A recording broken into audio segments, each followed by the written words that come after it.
Assalamu alaikum. Masu kallon mu barkanmu da wannan lokaci da fatan kowa na lafiya. Na muku fatan alheri. Idan ya kasance wannan shine zarsan tashar nan namu na farko, ko kuma ka manta baka danna mana alamar subscribe ba, to ku danna mana alamar subscribe gashi nan daga ƙasa da alamar ja, sannan ku danna ƙararrawar sanarwa, shi zai ba da dama da zarar mun ɗora bidiyo a sanar da ku. Idan bidiyon ya burge ku kuma ku danna mana like, sannan ku share, ku tura ma abokanku a social media duka gaba ɗaya. Duk wani group da kuke chatting da WhatsApp da Facebook ku tura mana su da Allah. Sannan in kuna da ƙarin bayani ko tambaya, ku yi mana comment daga ƙasa. Wannan darasi da zamu yi yana da matuƙar muhimmanci, saboda ku dole ku kalle shi har ƙarshe. Assalamu alaikum.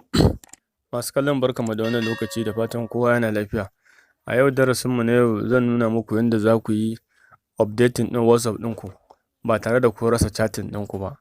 Saboda su da yawa da dama za ga WhatsApp ɗin mutum ya nuna mai expire, ya riƙa bashi wasu matsaloli. Misali yana nuna masa cewa a setting date ɗin ka buɗe sai ya ce ka setting date. Ma'ana cewa yana nufin cewa a canja wannan, a yi updating wannan WhatsApp ɗin ne. To wasu abin da suke sai mutum ya cire WhatsApp ɗin sannan ya sa wani ya tura masa. To kun ga idan ya haka kuma zai rasa duka chatting ɗin da ya yi. Saboda haka shi yasa na ga ya dace in nuna muku yadda ake updating ɗin shi ba tare da ka rasa chatting ɗinka ba, komai zai kasance yana nan akan wayan. Saboda akwai da yawa mutane, wasu sun iya wasu ba su iya ba. To shi ya sanya muka ga ya dace kowa da kowa ya iya, wanda duk ya daure ya kalli bidiyon har ƙarshe.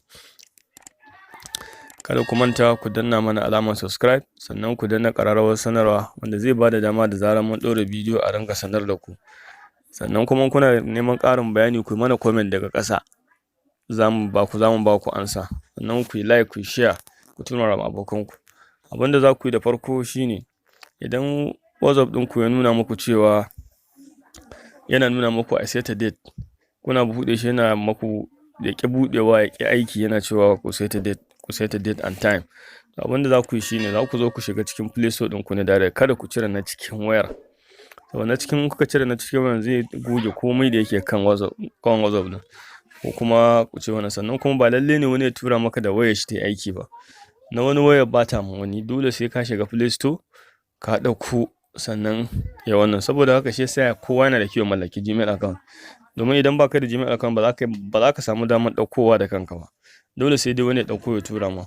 In kuka duba cikin bidiyoyin mu akwai inda muka nuna yadda za a buɗe Gmail account ɗin, wanda za ka buɗe kai ma ka riƙa kana samun duk abin da kake buƙata ba tare da wani ya baka ba. To abin da za ku yi da farko sai ku zo ku shiga cikin Play Store ɗinku. Misali ku shiga cikin Play Store ɗinku kamar haka. Idan kuka shiga cikin Play Store ɗinku kamar haka, daga nan sama wurin searching sai ku zo ku rubuta WhatsApp. Sai ku rubuta WhatsApp. Kun gani? To inda yana ba ku wannan matsalan, kun ga abin da zai nuna muku. Kun ga daga nan gashi nan ya fito, amma kuma nan sai ya nuna update. Sai ya nuna muku update. To me za ku yi? Abin da ya kamata kawai sai ku zo ku danna update ɗin. Misali, za ku danna update ɗin, sai ya update ɗin WhatsApp ɗin.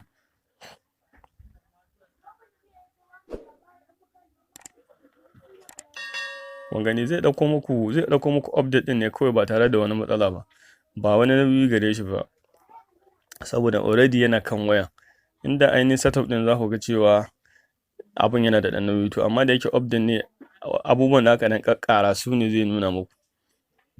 Kada ku manta ku yi mana comment idan kuna da tambaya akan wani abu. Sannan ku danna mana like, ku yi mana share, domin shi zai ƙara mana ƙarfin gwiwa mu rinƙa ci gaba da kawo muku da wasu bidiyo masu amfani. Ku ɗan jira kaɗan da Allah, gashi nan dai yana downloading update ɗin.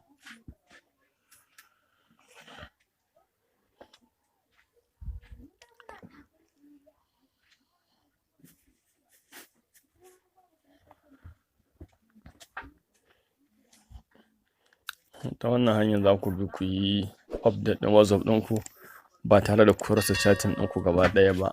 Komai da komai zai kasance akan wayar.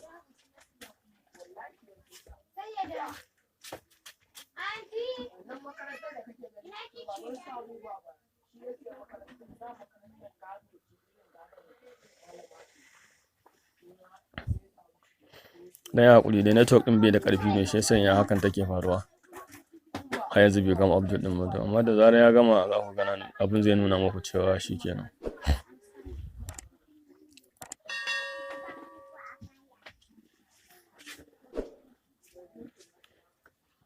Gani ku lura da kyau.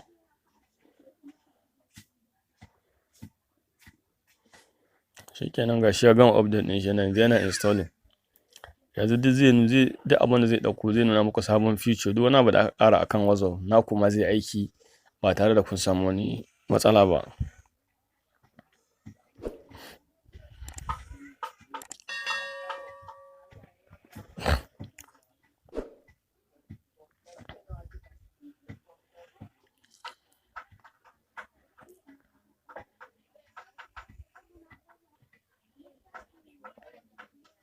Shikenan kun ga ya gama update ɗin shi.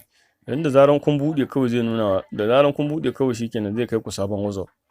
Zai kai ku sabon WhatsApp ɗinku.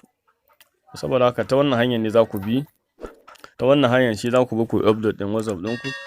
Kada ku manta idan kuna da ƙarin tambaya, sannan ku like bidiyon da Allah saboda ƙara mana ƙarfin ku tura ma abokanku. Idan ku manta ba ku subscribe ko kuma kai ku danna mana subscribe.